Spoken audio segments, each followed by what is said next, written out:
이번 주에는 한반도를 중심으로 어떤 외교 안보 사안들이 발생했을까요? 한 주간의 주요 이슈를 살펴보는 한반도 브리핑 시간입니다. 오늘은 조한범 통일연구원 석좌연구위원과 자세한 이야기 나눠보겠습니다. 어서 오세요. 안녕하세요. 네.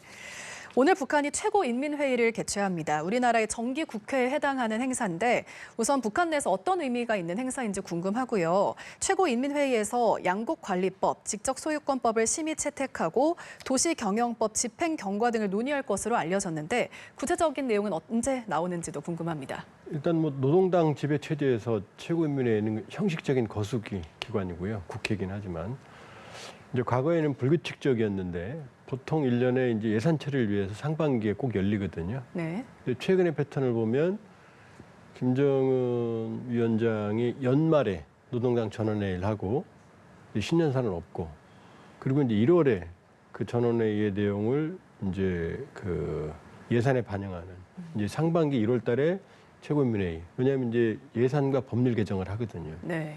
그리고 이제 하반기에 한 9월 전후에서 이제 1년에 2번 열리는 패턴이거든요. 그러니까 일단 특이사항이 있는 게 아니고 정기적인 행사다 이렇게 볼 수가 있고요. 여러 가지 면에서 이제 법률 개정 이런 부분, 그다음에 예산 관련, 그다음에 정책 그 구체적인 방향들 이런 게 이제 좀 주목이 되는 거죠. 네. 이 최고인민회의에서 헌법을 개정할지 여부는 아직 공시하지 않았는데요. 김정은 위원장이 남북관계를 적대적 두 국가로 규정한 지 이후 아직 헌법 개정은 없었던 만큼 이번에 관련 움직임이 있을지 좀 궁금합니다. 어떻게 전망하십니까? 일단은 이제 그 부분은 애매합니다. 네. 왜냐하면은 부분적인 내용이 반영돼 있을 가능성도 있는데 아직 공개는 안 했거든요. 그러면 김여정 부부장이 몇 차례 담화를 지난번 마지막 담화에서도 이제 적대적 두 국가라는 게 고착되는 게 헌법에 반영될 거다, 법에 반영될 거다 이렇게 얘기를 했으니까 이제 명백한 헌법 절차는 아직 거치지는 않은 것 같아요. 따라서 이번에 여부를 좀 지켜볼 필요가 있고, 네. 그러나 일단은 이제 지금 주요하게 내건 게 이제 양국관리법, 그다음에 지적재산권 관련법 이 두 가지를 일단 내놨거든요. 그러니까 헌법적인 아직은 없어요. 네. 그러니까 보면은 좀 시간을 더 끌지. 어차피 뭐 반영을 할 것 같은데. 근데 이제 북한의 딜레마는 뭐냐면 적대적 두 국가론을 얘기는 했지만 아직 일반 주민들한테 설명을 못 했어요. 지금 거의 2년 다 돼가거든요. 지난해 1월이었으니까. 그런 상황에서 만일에 헌법에 반영을 하면 설명을 해야 되거든요. 근데 아직도 북한 주민들은 통일은 김일성, 김정일의 유훈이거든요. 근데 이걸 김정은 말 한마디로 바꾼다? 이게 지금 아직 낯설거든요. 그러니까 오히려 이게 헌법 개정을 공개하면 후유증이 생길 수 있기 때문에 네. 시간을 더 끌지. 근데 아직 1년 반 거의 2년 가까이 돼가는데 말은 뱉어놓고 개정을 안 하는 게 또 모순이거든요. 그러니까 그런 점에서는 조금 가능성은 반반인 것 같아요. 반반 예상하셨습니다. 만약에 북한 헌법에 남북 관계가 두 국가로 규정이 된다면 우리는 어떤 의미로 받아들이면 될까요?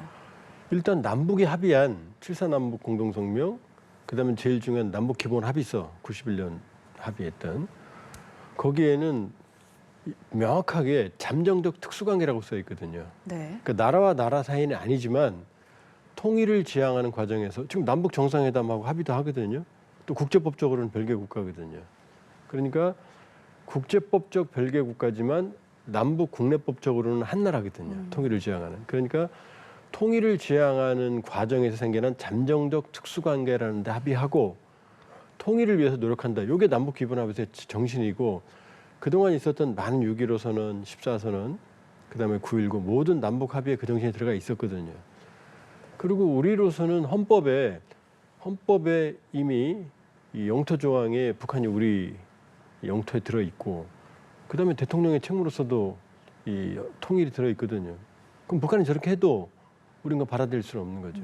그럼 북한의 일방적인 선언일 뿐이지 우리 헌법 정신이나 우리의 정체성에는 받아들일 수가 없는 거죠. 네. 이게 딜레마죠. 그러니까 북한은 이제 다른 나라니까 나라 대 나라로 가자라고 말을 할 거고 우리는 그걸 받아들이게 되면 일단 위헌이죠. 혼란이 좀 예상되네요. 그렇죠. 네. 최고인민회의의 또 다른 관전 포인트는 김정은 위원장의 시정 연설 여부입니다. 최근 두 번의 회의에선 그전과는 다르게 연설이 없었는데요. 지난 구구절 77주년 연설에서는 조국 충성의 맹세 선언 수준에 그친 만큼 오늘 대남 또는 대미 메시지를 낼지 주목되는데 어떻게 예상하십니까? 뭐 그 가능성도 좀 열어놓고 봐야 됩니다. 왜냐하면 지금 10월 10일이 있거든요. 당 창건 80주년. 거기서 뭐 연설할 가능성이 100% 네. 거의 99% 된다고 봐야 되거든요. 그런데 지금 얼마 안 남았잖아요. 그렇죠. 그러면은 이 상황에서 연설을 하고 또 한다? 이 부분이 조금 애매하고요. 그런데 또 지금 흐름을 보면 지금 북중 정상회담 했죠. 그 다음에 이제 최근에 북한이 좀 북러 밀착, 북중 관계 정상화 이걸 바탕으로 대내적인 메시지를 많이 발산하거든요. 네. 그렇게 본다면 벌써 이제 김여정 부부장도 최근에 한 2번 담화를 미국까지 지금 한 3번 냈고요. 그렇게 보면 북중 관계 정상화 이후에 입장을 표명할 가능성도 있다. 그러나 어떻게 됐든 중요한 핵심적인 메시지는 아마 당창건 80주년 10월 10일 연설이 되지 않을까 이렇게 보죠. 네. 다음 주 뉴욕에서는 제80차 유엔 총회가 열립니다. 북한은 김선경 외무성 부상을 단장으로 하는 고위급 대표단을 파견하고요. 29일 연설할 예정이라고 밝혔는데요. 지난 총회 땐 핵 보유가 자위권이라면서 핵을 포기하지 않겠다 이렇게 주장을 했었습니다. 7년 만에 고위급 인사를 파견한 북한, 이번엔 조금 다른 메시지를 낼 가능성이 있을까요? 왜냐하면 이게 하노이 2019년 2월 북미 정상회담 결렬 노딜 이후로는 국제 무대에서 북한이 좀 움츠러들었거든요. 네. 그리고 입장 표명을 그러니까 고위급을 보내지 않았거든요. 그리고 최근 한 2년간 북한의 외교 역량이 대폭 축소됐어요. 전 세계 한 53개 정도의 대표부 공간이 있었는데 최근 2년간 한 20%가 줄었어요. 한 40대 초반으로 내려왔거든요. 40대 초반으로.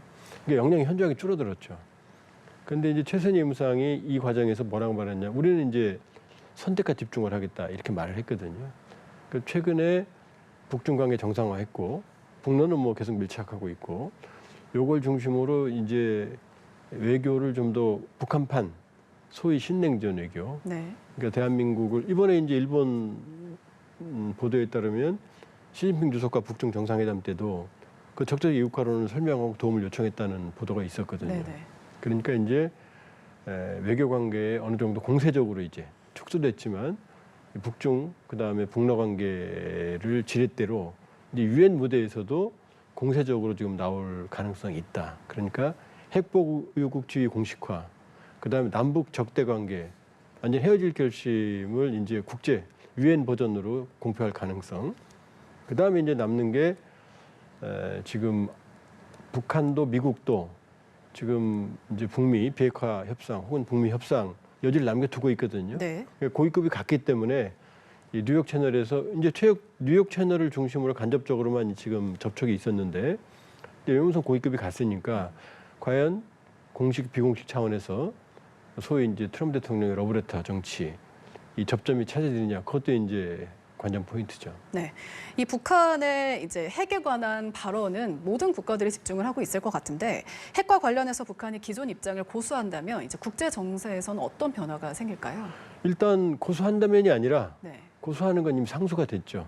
뭐 본인들 말로 뭐 헌법에도 국법에도 지금 명시돼 있다고 절대 핵보유국주의를 포기할 수 없다라고 벌써 명백히 여러 번 말했기 때문에 네, 그 입장은 변화가 없을 겁니다. 그러나 미국도 공식적으로는 그렇게 트럼프 대통령이 뭐 러브레터 김정은 위원장을 견인해 내려고 이제 유화책을 쓰지만 미국도 공식적으로는 비핵화를 볼 수가 없거든요.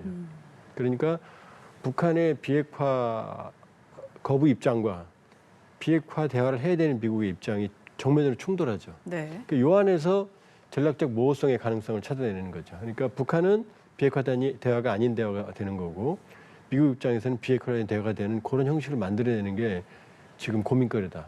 양측 다 만날 생각은 있어요. 네. 그러나 지금 명분 싸움에서 지금 충돌하고 있는 상황이라고 봐야죠. 약간 양국의 자존심 싸움이라고 좀 봐도 될까요? 네. 다음 주 뉴욕에서 열리는 이제 80차 유엔 총회에서 한국과 미국의 인사와 접촉이 이루어질지도 궁금합니다. 최근 우리 정부는 북한 비핵화를 추동하기 위해서 제재 일부 완화를 고려할 수 있다고 말했는데요. 또 9.19 군사합의의 선제적 복원 의지도 드러낸 만큼 북한이 이에 대해서 어떤 반응을 보일지도 궁금한데 어떻게 생각하십니까? 그러니까 북한에 대한 유화 조치, 그다음에 9.19 군사합의 같은 것들 이런 것들은 사실은 모두 북한에게 유리해요. 그러니까 그런 조치를 취하면 북한이 거부할 이유는 없죠. 그러니까 속으로는 좋죠. 그러나 지금 얘기한 바로는 김여정 부부장이 7월 28일 날 얘기했을 때 성의 있는 조치라고 말을 표현했어요. 네. 그러나 그거 갖고는 안 된다. 그러니까 우리는 이미 적대적 이국가로 전환했기 때문에 그런다고 해서 우리 입장은 바뀌지는 않는다고 말했어요. 그러니까 지금 우리가 유화적인 조치를 취한다고 해서 북한이 대화에 나오거나 뭐 접촉을 하거나 그러지는 않을 겁니다. 네. 그러니까 북한이 원하는 건 본질적인 거예요. 모두에 말했던 자기네들을 완전히 다른 국가로 인정해라. 그러니까 남북 특수관계가 아니고 이제 외교관계를 하겠다라고 선언하면 그땐 나올 겁니다.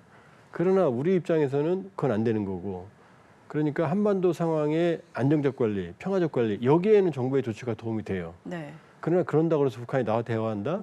그럴 가능성은 없다고 본인들이 단언했어요. 네. 그러니까 이 딜레마가 이제 우리 숙제인 거죠. 평화적인 관리를 하지만 그러나 외교관계가 아니면 안 나오겠다는 북한과 외교관계를 우리가 받아들이면 우리 위헌인데다가 우리 사회의 극도의 어떤 그렇죠. 혼란까지 야기될 수 있으니까 그건 받아들일 수 없거든요. 그래서 이 또한 딜레마에 빠져 있는 그렇죠. 상황이다. 우리 또한 네. 딜레마에 빠져 있는 거죠. 네, 알겠습니다. 연내 김 위원장을 만나고 싶다는 트럼프 대통령의 의지가 베이징에서의 북미중 정상회동으로 이어질 수 있다는 전망도 나왔는데요. 경주 에이펙 행사 전후로 이루어질 수 있다는 내용인데, 하지만 북한의 핵 보유국 인정을 받아들이지 않는다면 북미 대화 진전은 어려울 거다. 이것이 좀 대체적인 의견인데 어떻게 보고 계십니까? 예, 뭐 미국에서 나오는 설은 뭐냐면 이제 트럼프 대통령이 에이펙에 오고 시진핑 주석도 참석이 거의 확정됐으니까 그렇죠. 이제 빅게임이 됐죠. 그럼 둘이 만나면 이제 미중 경쟁, 관세 문제 이게 이제 큰 의제가 되겠지만 아무래도 트럼프 대통령은 김정은과 만나고 여기가 또 한국이거든요. 네. 2019년 6월로 시계추를 돌려보면 하노이 2월달에 하노이 노딜 이후에 트럼프 대통령이 도쿄 왔다가 트윗 그냥 전날 날려서 만나자 그러니까 다음날 나왔거든요. 그러니까 그 그림을 생각하는 거거든요. 그러니까 북한이 에이펙에 올 가능성은 거의 희박하죠. 그러니까 지금 나오는 얘기가 여기 왔다가 그럼 베이징에서 그럼 회동이 북한과 미국 회동이 있는 게 아니냐 네. 이런 설이 나오는 거죠. 그러나 지금 입장이 정면으로 충돌하는 상황에서 이 문제가 해결이 안 된 비핵화 대 아니냐 이게 충돌하는 상황에서 극적인 전환을 기대하기는 좀 쉽지 않지 않겠느냐. 오히려 푸틴 대통령이 또 중재할 가능성이 있지 않느냐. 그럼 이제 블라디보스톡이거든요. 네. 그렇게 되면 그러니까 그런 가능성이 지금 점쳐지는데 시기적으로 지금 얼마 안 남았기 때문에 네네. 그 사이에 북미가 요 실타래 같이 얽힌 그 이견을 좁히지 못하면 쉽지 않을 거다. 그러나 트럼프 대통령이 파격적으로 김정은 위원장이 원하는 조건을 들어주면 베이징이든 아니면 블라디보스톡이든 가능성은 남아 있죠. 그럼 트럼프 대통령의 그 의견을 받아들일 가능성은 어느 정도로 보고 계십니까? 트럼프 대통령은 뭐 동맹이든 뭐든 관계 없으니까요. 자기한테 유리하다고 판단하면 하니까 파격적인 그 트럼프 대통령의 장점이 단점이거든요. 네. 그러니까 트럼프 대통령의 합의는 좀 어설퍼요. 근데 합의는 이끌어내죠. 그러니까 하노이 때 혹은 2019년 6월에 극적인 하루 이틀 만에 성사됐던 걸 감안한다고 그러면 완전히 배제할 수는 없다. 영은 아니다. 그렇죠. 네. 어느 경우든 김정은 위원장이 하노이에서 받았던 수모 그거를 이제 중화시킬 만큼의 조건을 마련해주고 형식을 갖춰주면 나오겠죠. 그러니 거기까지 과연 트럼프 대통령이 하느냐 그걸 지켜봐야죠. 하지만 확률은 지극히 낮다. 그렇죠. 네, 이렇게 말씀해 주셨습니다. 북한은 여전히 무력 도발 의지를 불태우고 있는 상황입니다. 지난 18일 김정은 국무위원장이 참관한 가운데 금성이라는 자폭 무인 공격기 성능 시험을 한 건데요. 북한판 글로벌 호크도 공개를 했고요. AI 기술 도입도 여러 차례 강조했습니다. 러시아 밀착 이후 북한의 무기 기술 능력은 얼마나 향상되고 있다고 보십니까? 그러니까 말로나 보여주는 거로만 보면 대단하죠. 그러나 지금 북한이 글로벌 호크 수준 고고도 무인기를 정상적으로 운영한다? 그건 말도 안 되는 얘기입니다. 지금 러시아가 도와줘도 안 되는 일이고요. 네네. 글로벌 호크가 장기간 고고도 20km 내외에서 지상을 샅샅이 훑어야 되는데 네. 첫째 그만한 엔진 능력이 있느냐, 두 번째 그만한 감시 정찰 장비가 있느냐. 러시아도 없어요. 사실 저 정도는. 그러나 지금 김 위원장이 얘기한 AI 부분은 좀 걱정이죠. 왜냐하면 드론이 첫 번째는 그냥 일반 드론, 두 번째는 첨단 센서들, 그다음에 이제 그 광섬유 같은 것들, 세 번째가 AI거든요. 네. AI 드론은 뭐냐면 그냥 보내면 지가 알아서 해결하는 거거든요.